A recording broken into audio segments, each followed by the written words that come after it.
Okay, Sitama and Momita Ghosh, please start the proceeding. I will do the introduction part. Okay, so you may start.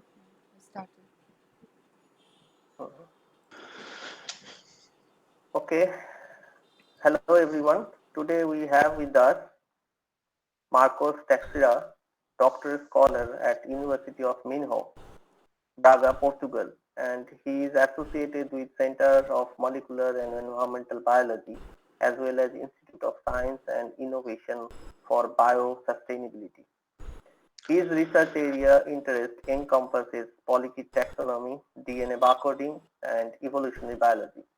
So he has obtained his graduation in applied biology from University of Minho, Portugal, and subsequently master degree in ecology, University of Minho, Portugal. So till date, he has more than 10 publications in very reputed taxonomic journals, and his professional activity encompasses. He is a team member of the Best Barcode project since March 2012, and he is a recipient of research grant at University of Minho in during 2013 to 14, and he has handled the project benthic estuarine barcode, Best Barcode, development and application of massively parallelized sequencing for monitoring of estuarine macrobenthic communities. And from 2017 to current, he is a mixed PhD scholarship holder in Steven Löfven Center for Marine Infrastructure, JARNO, under Professor Aaron Nygren supervision in Sweden, and University of Minho, Portugal, under the DUMA doctoral program. He is also associated with the projects of Phyllodoxidia, annelid polychaete of Northeast Atlantic as a model for the investigation of the cryptic species. I hope today's talk, Marcos, will enlighten us about the polychaete taxonomy and how this taxonomy has been evolutionary aspect as well as the DNA barcoding, and hope this talk will give us a idea about the European polychaete biodiversity. The title of today's talk is Hidden Biodiversity in European Polychaetes and its Importance for Ecological Research. With this brief introduction, I will welcome Marcos for giving his today's lecture. Well, over to you, Marcos.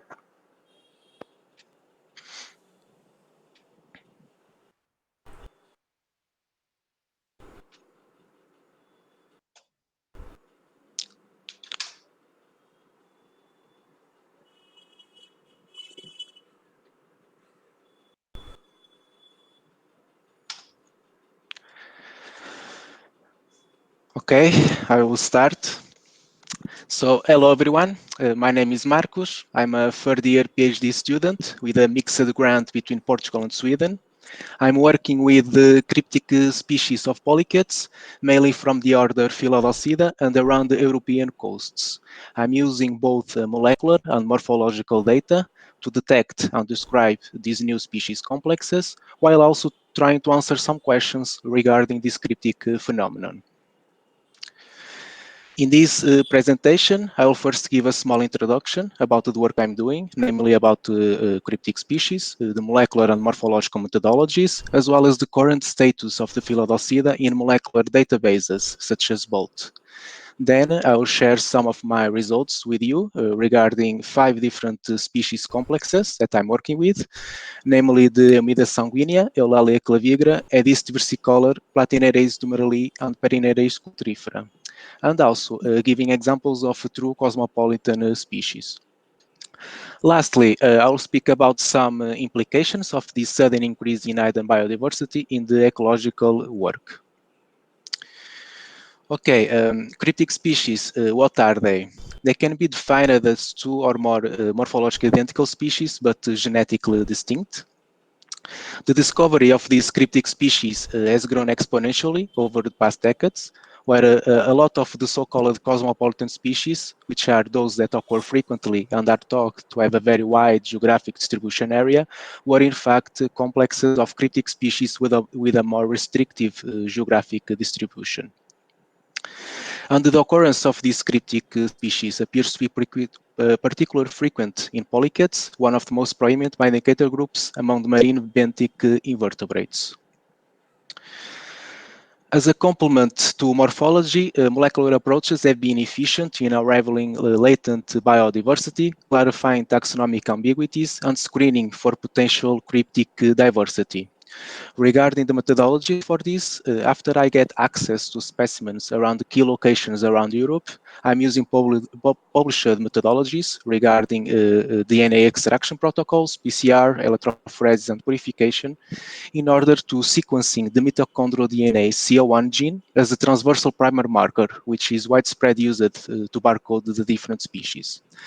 Open detection of putative item diversity with this particular marker, I'm using alternative ones like the nuclear ITS region and 28S to see if there is a consensus between these different genes and to create more accurate phylogenetic results. The final molecular result will be a phylogenetic tree with each clade representing a species and their common ancestrals. And this can be done in free software like MrBase or the Mega. It's not uncommon that once these different lineages are revealed by molecular data, that morphological differences can then be found. We call these the pseudocryptic species. Since the different lineages within these cryptic complexes are most of the times highly similar to each other, one way to be able to differentiate them can be achieved by morphometrics.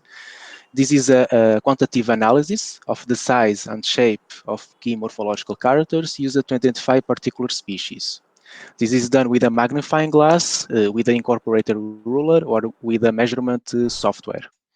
In this scheme, we can see the morphological characters used for the Oomida sanguinea morphotype. In this example, I used the length of several appendages in the head and first segment, like the antennas, the palps, and the tentacular series. I also used the length and width of the head itself, the distance between the eyes, the number of segments, the width and length of the worm's body, and also the different structures found in the parapodia, like the dorsal and ventral series. With this, I hope to find significant differences with measurements to describe the new lineages. These measurements will then be converted to relevant proportions between the different morphological characters in order to minimize the bias regarding size variability. Like, for example, comparing together the length of the antennas with the length of the palps, or the distance between the eyes with the head width. Principal component analysis, or a PCA, can be done with this data in software like Primer.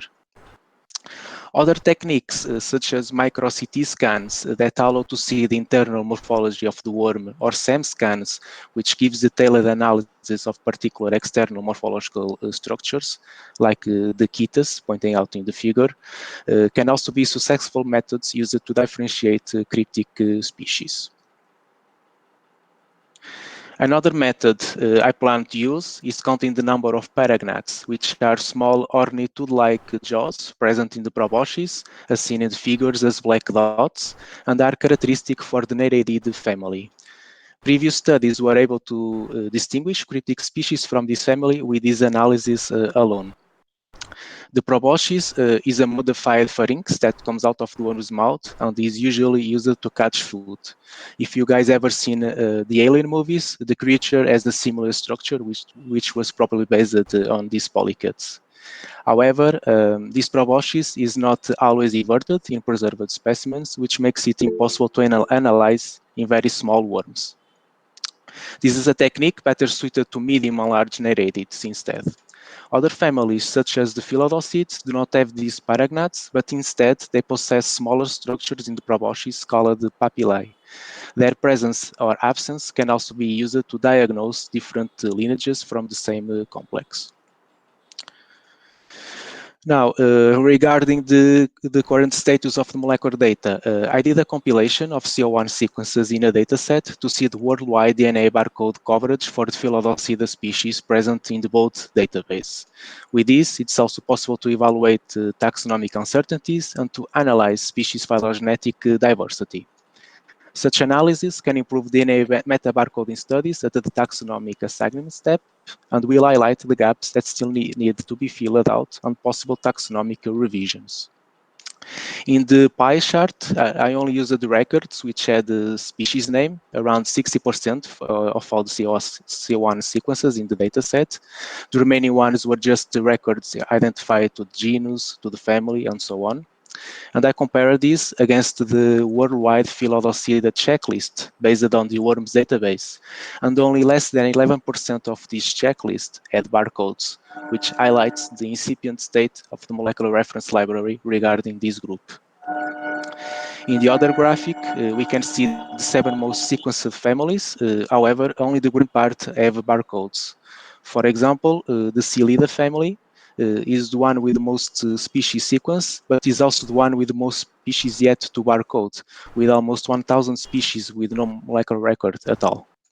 Most of the sequence data belongs to the North American region with more than 2,000 CO1 sequences, followed by Southeast Asia with almost 700, and then Europe with almost 500.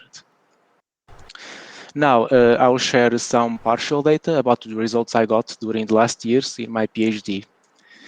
And I will start with the Omida sanguinea species complex. This species is present among sandy muddy substrates, gravel and algae in subtidal shallow habitats.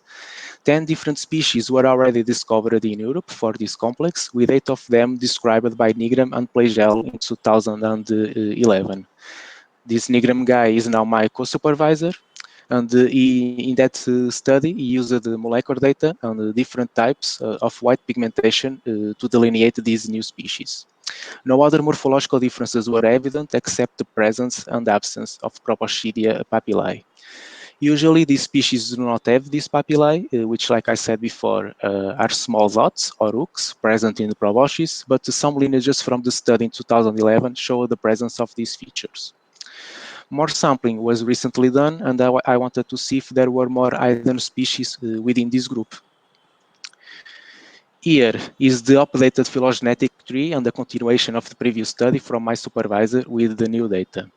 I report 4 new species, which are highlighted in blue, all present in Northern Europe, which I already gave names, namely Eumida maciei, Eumida fenwicki, Eumida chanderi, and Eumida thunbergi. This was based on the white pigmentation patterns and DNA sequences such as CO1, 16S, ITS, and the 28S. In total, this complex has now 14 described lineages, with another one from south of France still unnamed. I also used 3 closed out groups for comparison purposes, as seen in the red circle. This phylogenetic tree is already edited and ready to be published. To explain a little bit about what you are seeing here, I concatenated mitochondrial markers, the CO1 and 16S, in the same alignment to make this tree. I put it against the jointed nuclear ITS and 28S genes. We can also join them all together, but I did in this way since the original work back in 2011 compared the nuclear and mitochondrial trees as we see here. I then collapsed all the sequences in clades with less than 3% divergency, as seen with those black triangles corresponding to each species. The large gray circle corresponds to a big major clade composed of lineages that are genetically close to the original Omida sanguinis, with the remaining ones being as distant as the outgroups instead. These numbers here correspond to the number of sequences used for each marker, and these ones to the bootstrap values. Bootstrap values close to 1 show a lot of confidence in the tree topology and the clade distribution. Usually, we also use MOTUs, which are molecular operational taxonomic units, to delineate these different species. This methodology clusters together sequences with low genetic divergency, which in theory corresponds to an independent single species. For polychaetes, usually a species has less than 3% CO1 divergency. In this example, I used 4 different MOTU methods, and its results can be seen in the white and black bars. The white bar corresponds to the beans, or the barcode index number, that can only be used for the CO1 gene. This is done automatically when uploading our sequences to the BOLD database. Another method I used was the ABGD, or the Automatic Barcode Gap Discovery. Both the BINS and the ABGD are distance-based methodologies. Then I also use tree-based approaches, such as the BPTP, using a maximum likelihood tree, or the GYMC, which uses an ultrametric tree. All of this is done online in dedicated sites for these methods. You just need to provide either the alignments or the different trees and instantly get the results. The consensus MOTU was based on the majority rule from the results provided by the different methods and are displayed with both the respective number and color. And as you can see, there was a consensus in all of the methods for all the species except in the nuclear markers for the species Eumida fenwicki, which gave an additional lineage.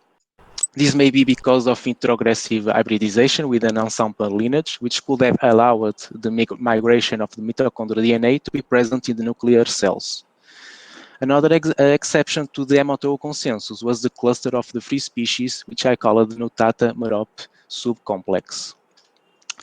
These free species have very low genetic divergency when compared to the remaining ones, especially in the 16S and the nuclear markers as well. And that is why we have almost 0% of minimum global divergency displayed in the bottom of this slide. We have low divergency in CO1 as well, with 5 to 10%, when usually 10 to 15 is what we see in polychaetes using the same marker. Genetic distances for the CO1, as we can see, it has 16% as mean distance, 5.5 as minimum, and maximum as 22.7. Because of these low genetic distances for the Nutata-Merope subcomplex and the lack of complete correspondence in the haplotype sorting between the nuclear and mitochondrial loci, we refrained in naming this British population from Eumida-Merope. We call it Eumida CF-Merope and is highlighted in orange, since it shared the same white pigmentation pattern as the Eumida-Merope, being also genetically close to this species. Eumida nutata is also genetically similar and part of this subcomplex, but it has a distinct pigmentation pattern, unique in Eumida, and its geographic distribution is exclusive to the island of Madeira in Portugal. I plan to do a morphometric analysis for this subcomplex in the future, hoping to get enough data to properly resolve it. So sometimes even molecular data alone cannot clearly solve these complexes, even when using 4 different markers. Here we have the geographic distribution of the different species within this complex. A lot of sympatric lineages in Great Britain and Scandinavia. Sympatric means that the different species share the same locations. All the different species are sympatric with at least one of the species from the complex, except Eumida nutata. This is the one shown in the map with red color and is unique to the island of Madeira in Portugal. Like I said before, it also possesses a unique pigmentation type, which we call it type E. If you check this table here, type E corresponds to white pigmentation present only in the worm's head. Present only in the worm's head. For example, Eumida CF-Merope has type A pigmentation. As seen in this photo, this corresponds to white transverse lines present in the body, although in this case very short and not clearly visible in this image, but the white pigmentation dorsally on segment 2 is clearly identified here. There are other combinations of this pigmentation which are shared with several species from the Eumida complex, but only 2 are exclusive to one species in particular, namely type C and type E. Type F is present only in one single species as well, but this MOTO 13, corresponding to Eumida thunbergi, a new species, also has specimen with type P pigmentation. This is an example of a polyphyletic pigmentation, where specimens from the same species have 2 different types of pigmentation. Before these Eumida studies, Eumida sanguinea was a single species reported for all Europe, except the one in Madeira, which was described by Langerhans in 1880. So a lot of hidden biodiversity here, and this is just for one single polychaete species in a small part of the world. I already published one paper for this species complex. This was regarding to one of the 4 new species I showed in the phylogenetic tree. In that study, I also used morphometric data to describe Eumida machiae as an independent species from Eumida sanguinea. I compared these new species against 3 others from the complex. 17 proportions were analyzed by PCA, where 3 main clusters were spotted. One for the species belonging to Eumida machiae in Great Britain, another one for Eumida nutata in the island of Madeira, and lastly, Eumida maya that is present both in the Northeast Atlantic and in the Mediterranean Sea. However, the Eumida sanguinea sensu stricto, the original Eumida sanguinea, failed to produce a cluster of its own and was scattered around the other 3 remaining species as seen in the graphic B. This probably happened due to juvenile bias, given the huge size disparity of the available specimens for these species in particular, since they fluctuated between 3 to almost 30 millimeters in length and could have disrupted this proportion data in the PCA.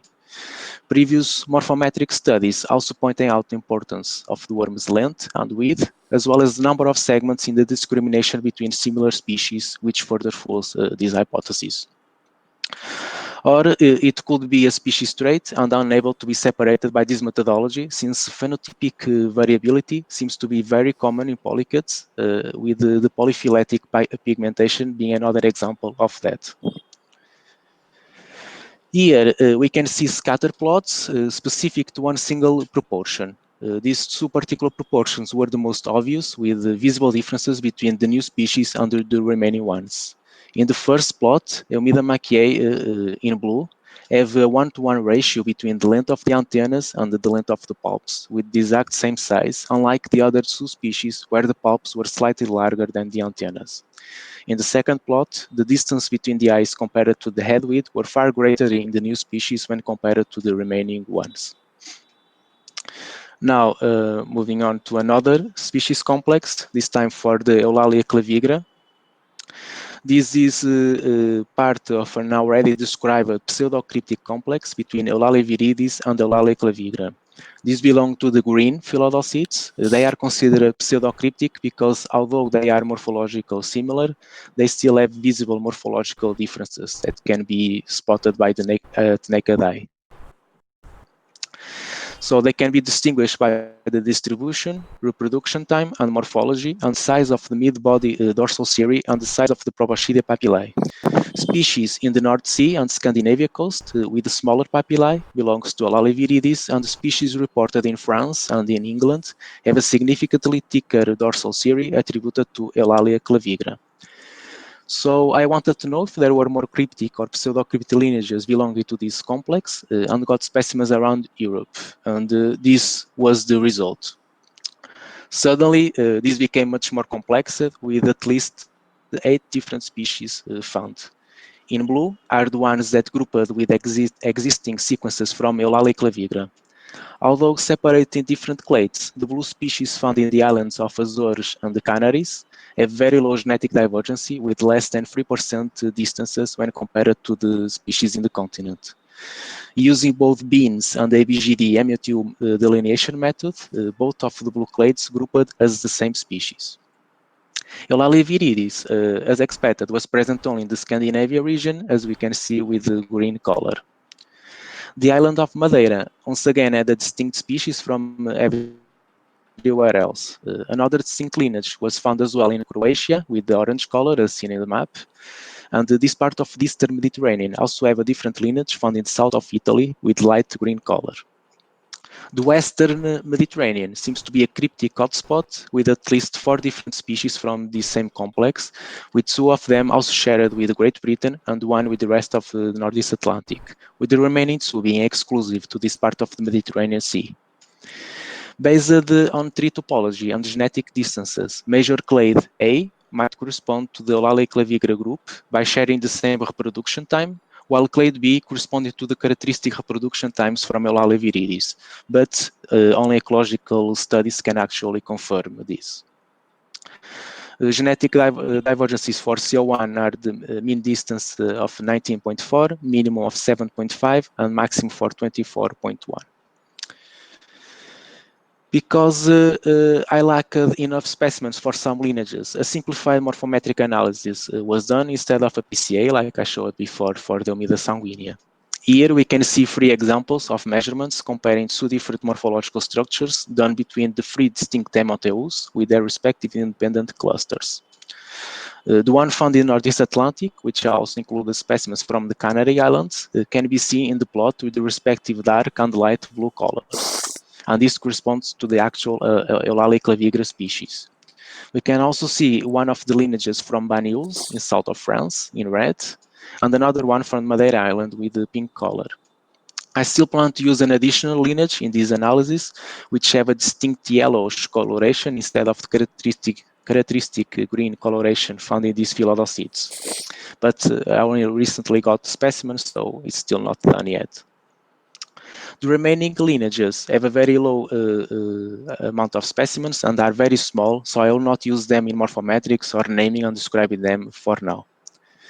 Like seen in the phylogenetic tree, the low molecular divergence between the main Northeast Atlantic species and the specimens found in the Canary Islands is also reflected in this morphometric analysis, where no distinct cluster can be found between the two.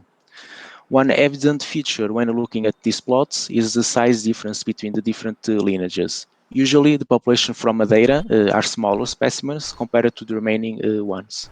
And one from Northeast Atlantic and the Canary Islands are by far the largest species. One of the major differences found between these 3 lineages, besides the overall size difference of the worm and number of segments, was the length and shape of the dorsal cirri evidenced in the morphometric analysis and easily seen in these photos, where the mid-dorsal cirri from Eulalia found in the island of Madeira, although longer than wide, like the other ones, it's also less lengthy and pointed when compared to the other 2 species. Now, moving on to the next species complex, this time for the diversicolor. This is usually a species usually present in estuarine environments and brackish waters among mud, sand, gravel, and turf. This species dominates these environments and is very abundant. Previous studies already spotted 2 different lineages, referred as species A and species B for Europe, and the molecular data distribution and differences in reproduction time was used to separate them. Once again, I wanted to see if more lineages could be found and to officially name them so they can be used in ecological studies as an independent species. In this phylogenetic CO1 tree, it has both my own specimens and specimens from previous studies as well. Species A, in blue, seems to be present in all of Northeast Atlantic, ranging from Portugal to Norway, and also in the Baltic Sea, in sympatry with 2 other lineages. Species A is a single clade, but with an unusual high genetic divergence that can reach almost 5%, even in specimens from the same estuary. Usually, like I said before, in polychaetes, more than 3% of divergence might signal the existence of 2 different species, but it does not seem to be the case here. Species B, unlike species A, was possible to be divided into several different clades. Species B1, in green, seems to be present in the western part of the Mediterranean and in the Baltic Sea. Species B2, in orange, is exclusive to the Adriatic Sea in the eastern part of the Mediterranean.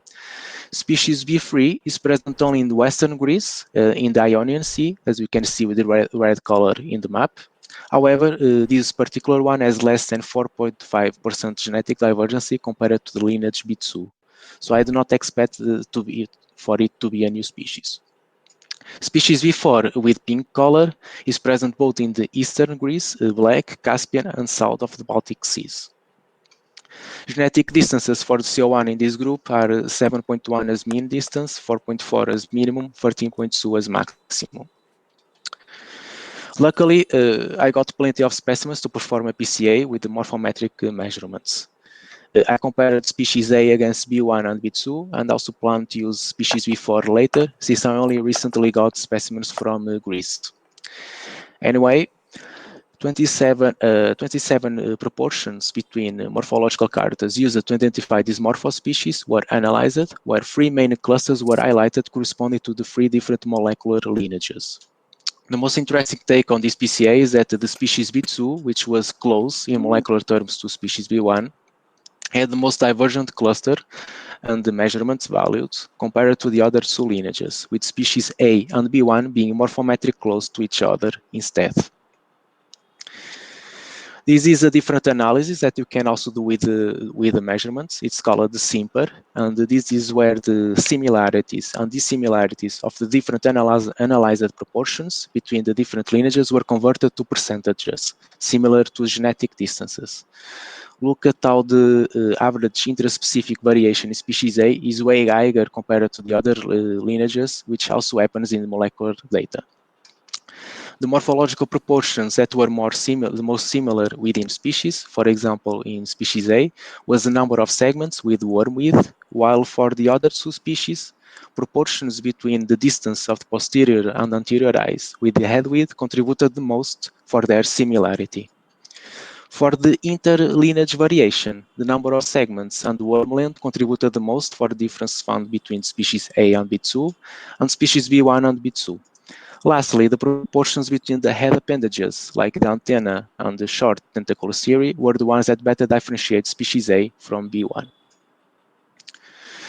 Here we have scatter plots to visually show how some proportions managed to separate the analyzed lineages. The head length and antenna length was the one that better managed to separate all the three different lineages at the same time, while the short tentacular series length and antenna length properly separated species A from the other two. The number of segments and worm length was very successful in separating species B2 from the remaining ones. Now, moving on to another complex I'm working with, this time for the Platinereis dumerlii. This is a cosmopolitan species, usually reported around all Europe among algae, both subtidal and intertidal regions.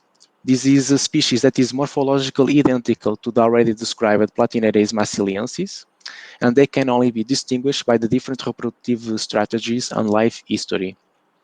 Multiple lineages were also reported for the Italian islands of Vulcano and Ischia.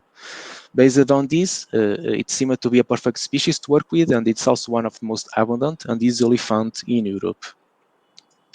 And this was the insane result I got. Now, this small species is a big complex of at least 13 different species.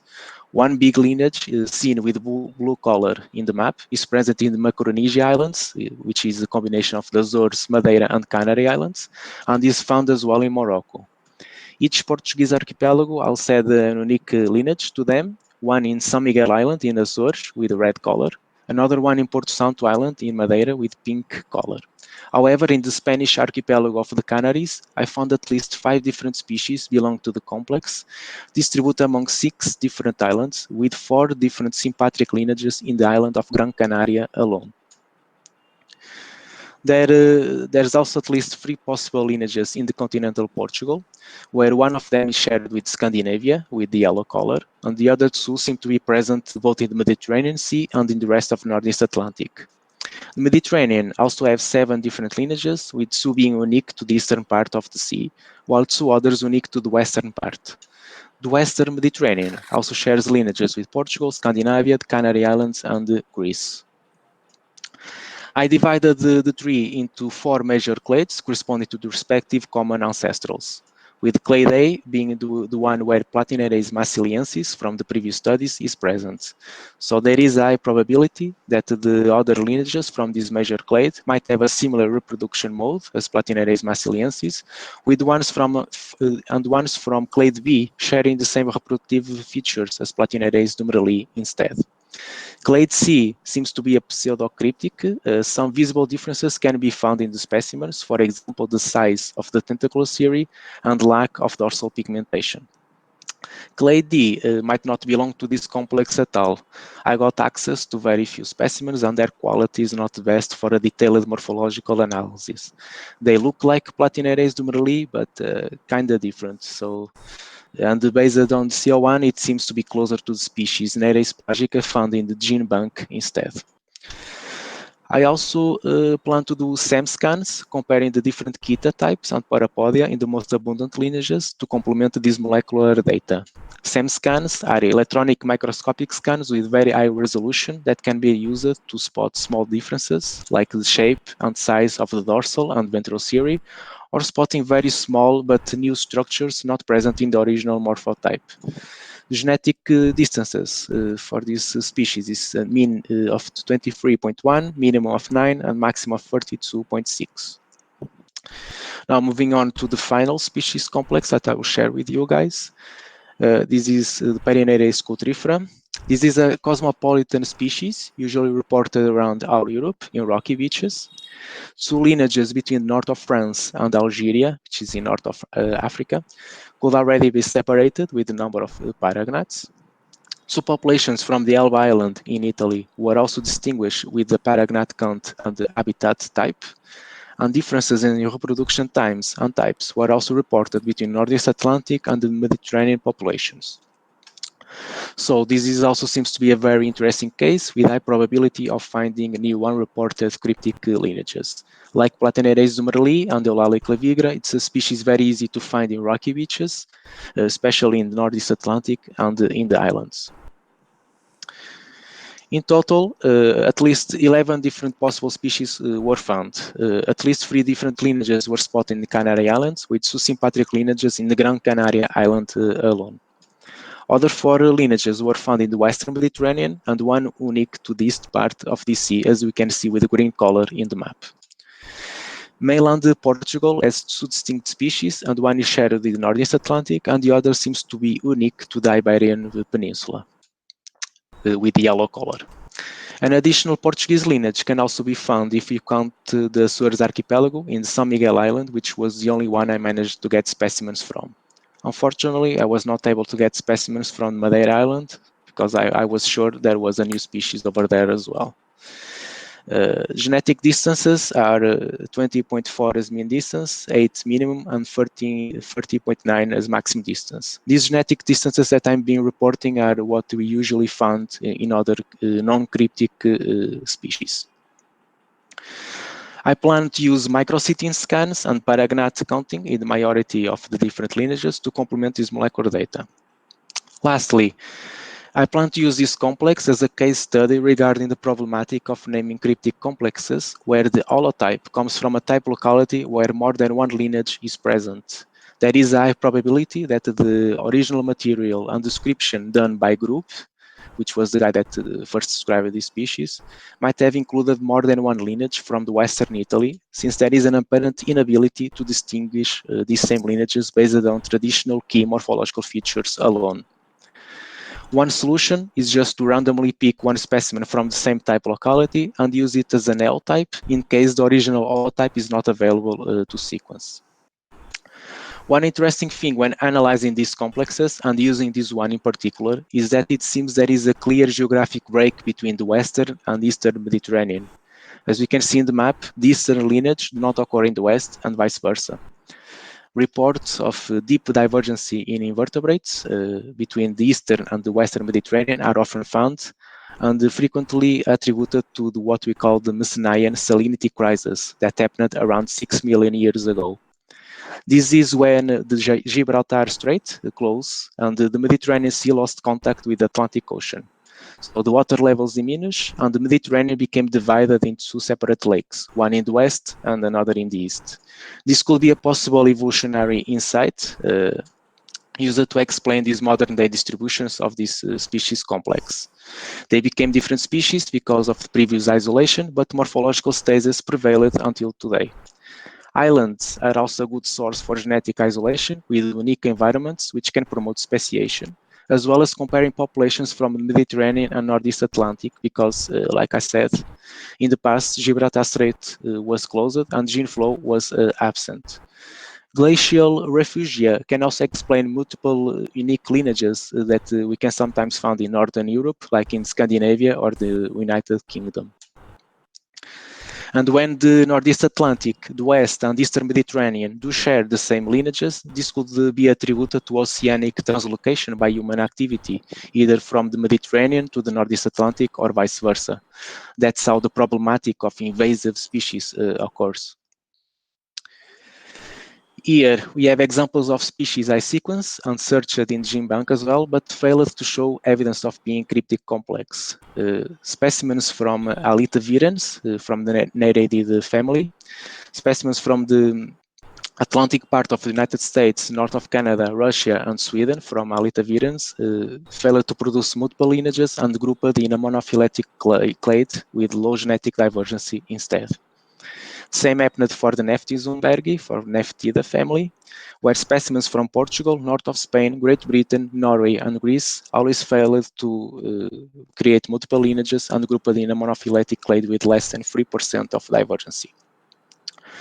These two species might be important by comparing them against species complexes and to check out their ecology, genetic distances, and distribution to see if patterns can be spotted, which could lead to some clues regarding why morphological status happens in some situations, but is absent in others.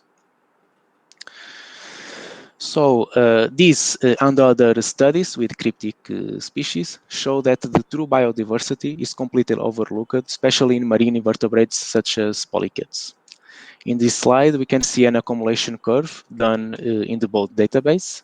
It uses the Philodocida dataset I previously showed in the introduction part of this presentation. In this, we can see two distinct lines. The darker blue corresponds to the amount of species that were sequenced and deposited in the database since 2008 and 2019. And the last time I checked, 620 species from the order Philodocida were present in the database, mainly distributed among the families shown in the colored pie chart. The other line with light blue color shows the number of pins, or the barcode index number, which, like I explained before, it is an MATU delineation method exclusive to both that clusters together sequences with low genetic divergency, which in theory corresponds to an independent species. There are almost a double of bins compared to the number of species. Of course, this could also be due to possible misidentifications, contaminations, or the bin algorithm itself being too strict by sometimes separating clades with less than 3% divergency. However, surely a big portion of these extra bins can be correlated to cryptic species yet to be described and studied. And like I said before, only around 10% of Philodocida species are currently sequenced in the barcode library, and yet the cryptic evidence in such small percentage is already extremely significant. This indeed signals that the true biodiversity in our waters is being completely overlooked. Well, what's the relevance for the ecological research? So these cryptic species, they might look the same, but they are in fact different species, and they may not share the same biological characteristics, like for example, having differences in feeding biology, habitat and diet preferences, differences in tolerance in sulfide and anoxia, or different preferences in temperature and salinity, and so on. So all of these might lead to bias in some studies like biomonitoring, ecotoxicological, ocean acidification, and bioaccumulation studies, if not properly identified, especially in the case of sympatric cryptic lineages. Their role in the trophic chain might be completely different as well from the original morphotype. And it's also very important to tell these cryptic species apart because understanding biodiversity is fundamental to ecological research and key to maintaining a healthy environment, understand biogeographic patterns, or to access and predict climate change-induced impacts. Regarding the environmental change and conservation practices, the cosmopolitan species, which are those that occur frequently and are thought to have a very wide geographic distribution area, are not a priority for conservation, contrary to endemisms, which are limited to a certain zone within certain habitat conditions. And this is what happens with most of the different lineages within cryptic complexes, like the one found exclusive to the island of Madeira in Portugal. Endemic species like this, they might suffer higher impact with climate change, pollution, and other disturbances, which can lead to higher probability for species extinction and thus need extra care for conservation practices. Polychaetes are just one example, since the same can be applied to economic relevant species like fish, and understanding this biodiversity may even be vital for the detection and study of invasive species and the potential different effects they can have on the indigenous fauna. And that's it, guys. Thank you all for your attention, and thank you for the invitation to deliver this presentation. It will be interesting to see similar works regarding Indian cryptic complexes. India is a big country and possesses archipelagos as well, so the probability of finding similar results are very high, especially between species reported both in Europe and in the Indian Ocean. If you guys have any questions, please feel free to ask. Okay, thank you, Marcos, for a nice talk. And there are many questions have popped up in a chat box. You can also see. So now I'll move to some question and answer session. And first question from Momita Bhomik. How do you preserve the specimen for Paragnus count? So this is also my question because during the study of polychaete, we find very difficult to find out the Paragnus and count it. So can you please tell us that how we can preserve it, in which type of preservative you are using for that? Yes, it's indeed might be tricky to use ethanol, but to do the molecular analysis, we have to use ethanol, otherwise it's impossible.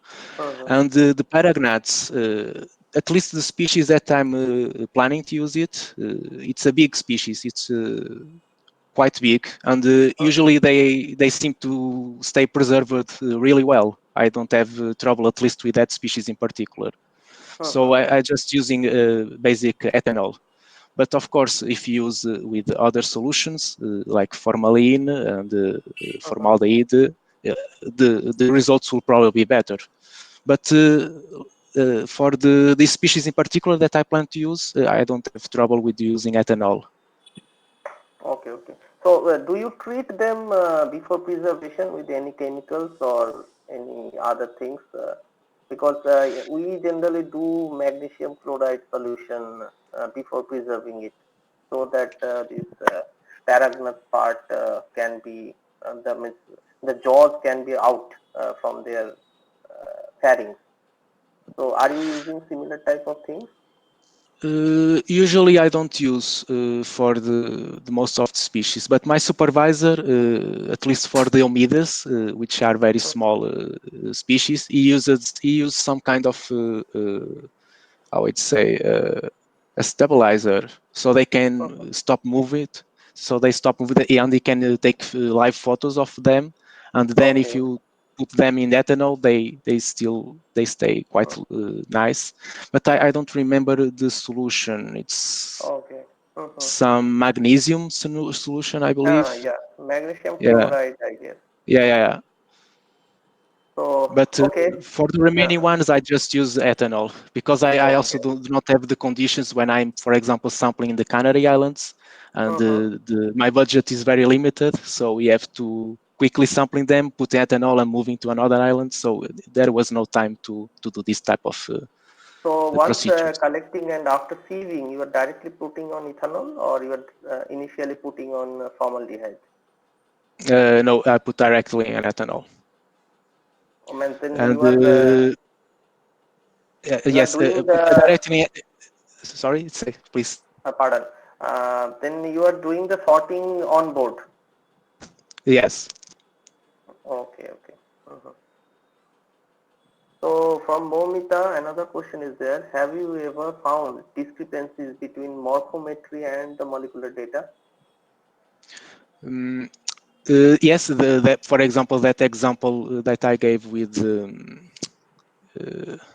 Omida sanguinea. The original Omida sanguinea species, it failed to produce an independent cluster. So that was different, as you can see in the slide there.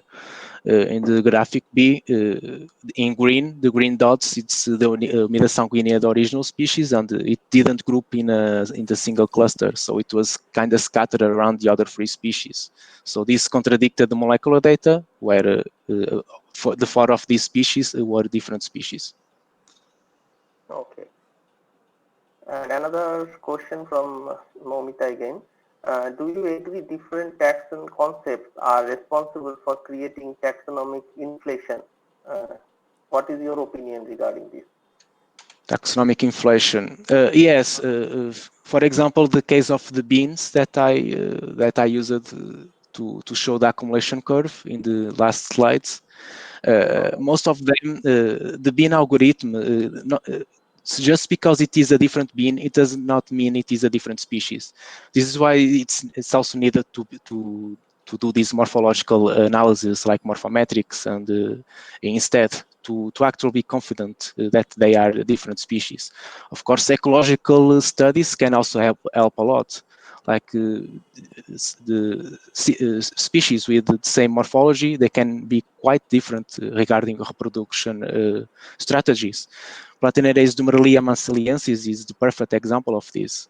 Platinereis dumerlii, it forms a special structure during the reproduction time, which it is called heteronereis. So you can easily identify them during that phase of their life cycle. But in adults, when they are completely developed and not reproducing, they are similar. So yeah, we have to do this morphological analysis and not completely relying on molecular, because it can indeed give an inflation to this taxonomic data. Okay. Is there any paraphyletic group in H diversicolor species complex? Sorry, it is a what? Is there any paraphyletic group in H Paraphyletic. diversicolor species complex?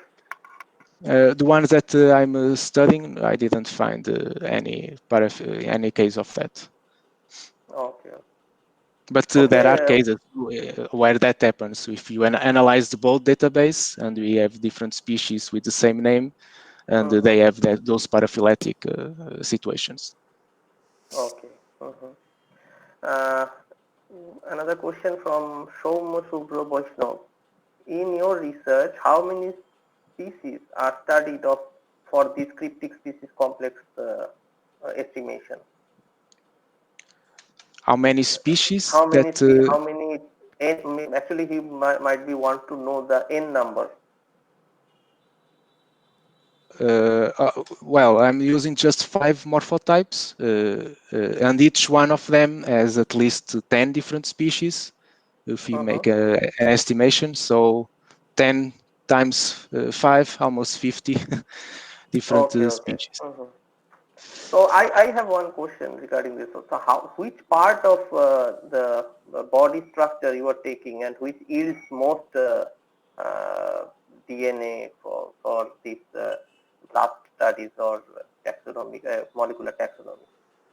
I usually use the parapods, the small worm legs. You just take a little. You just need a little bit of tissue. It depends, of course, the protocol kit that you are using, but the one that I'm using, you just need a very small tissue, so you can still use the worm for morphological analysis. It's pretty much intact. Okay. So, but for example, in Phyllodosi, the parapodia is a little bit bigger in size. So, what is your opinion if we want to study like Spionidae or Capitalidae? So, in that, which part will be better? Yes, in very small specimens, I take a bit tissue in the posterior end of the worm. At least because the ones that I'm studying, the posterior end is not a diagnostic character to differentiate them. So it's okay to just cut the small segment over there and it is done. Okay. Another question from Priya. Why are they called true cosmopolitan species? Cosmopolitan species are those species that they have a wide geographic distribution area. For example, the species that I'm studying, they were reported for all Europe, but they are also reported in Asia and sometimes in America. So they are species that are reported for around the world and wide geographic distribution areas. Okay. Next question from Gargi. How do you differentiate true biodiversity from the naturalized biodiversity or bioinvasion species? Sorry, can you repeat? How do you differentiate true biodiversity from naturalized biodiversity, that means the native species, or invasive species? The native, the original species, it's the one that is reported in the holotype. For example, when the species is first described, for example, in some part of Italy, that is the original one. And of course, like I said, if you don't have access to this holotype, you can't sequence them, then the best way you can do is just go to that place, sample, and use that as an holotype. And that is the original species that retains the original name. And everything else is has a different name. Okay. And the final question from Somo Subro again. What is the actual ecological significance to form the cryptic complex? To what is the To ecological form significance a cryptic complex. to formally name cryptic complexes? Yeah. What is the actual ecological significance of this cryptic complex? I think you have highlighted this issue in last couple of slides. So, what is the Yeah, importance which is the importance? Yeah, importance yeah, of ecological because significance basically of this yeah, yeah, cryptic complexes? because we are not completely we are not reporting the true the biodiversity. For example, you have a species that is exclusive to one area, but it is reported as a cosmopolitan species instead. So what, for example, I think the best example is the conservation practices. To conserving certain species, some areas become protected, but that species that we want to protect, it might not be present in that area at all because it is the same morphology and instead is present in another place. So if that other place is not protected, that species might be extinct and it's a biodiversity loss. So, and there are other ecological studies where you kind of need to know the species name. For example, biomonitoring, certain species are attributed a different type of pollution sensitivity, and sometimes they have the same morphology, but they have different pollution sensitivities. So, for example, at this versicolor, you go there and say it is highly it supports well the pollution, but some of the lineages is probably more vulnerable to this pollution. So you can have bias in this type of studies if not properly identified and named. Okay. Marcos, I have one question. So, what is your opinion due to this anthropogenic activities, maybe due to the pollution or something, some aspects what beyond our sometimes control? So, how does it affect the genetic makeup of species, and how it will be difficult in future to map those? To how it is will be in the future. Sorry, I didn't understand the Yeah, last word. how this, if this mutation happens due to something, some this pollution effect, so then how it will be difficult in future to identify the species through this molecular taxonomic aspect. I don't think pollution will change the genetic identity of this species. The pollution, it can I mean, the derive morphological structure might have altered due to the pollution effect. Okay, I still didn't encounter that aspect, but if pollution is driving different morphology, it will be quite troublesome for the future studies. I agree. That's why maybe using this mix between morphology and molecular might help in the future, especially when the reference library is complete. So it's easier for you guys to identify the species using molecular data alone. And if those different morphological structures derived by pollution creates new species, including with molecular data, then I guess we can describe them as well. But I'm not very familiar with this. Okay, with this, we have come to the end of the question answer session. If anybody has any queries or doubts, he or she can ask directly to Marcos. So as we are very less number here, so I would give chance to anyone to ask directly to the speaker. And you guys can contact me with my email if you have any questions. I'm okay Yeah, to sure. answer. That is also you can in future also. Yeah. So if you have any question, you can ask. I don't think anyone is directly asking you. Anyway, thank you, Marcos, for your time and this nice presentation. And we actually know many things and what is happening in this field of taxonomy. And advancement of this molecular taxonomy will take it to the new level of biodiversity studies in future, I guess. And Yeah. from Aquaphily and from Marine Ecology Laboratory, I must say a big thanks to you because you agreed to give a talk on this very dying science in rather say. But this is the base of the every science, I guess, and you too do agree with me, I guess, that Yes. taxonomy, without taxonomy, nothing is there. And Indeed. Yeah. yeah, so that's why this study is very, very important for our future conservation purpose and as well as sustainable development of the marine ecosystem. Thank you again Yeah. from the bottom Thank you of for my inviting me. yeah, yeah. Thank you very much. Thank you. See you.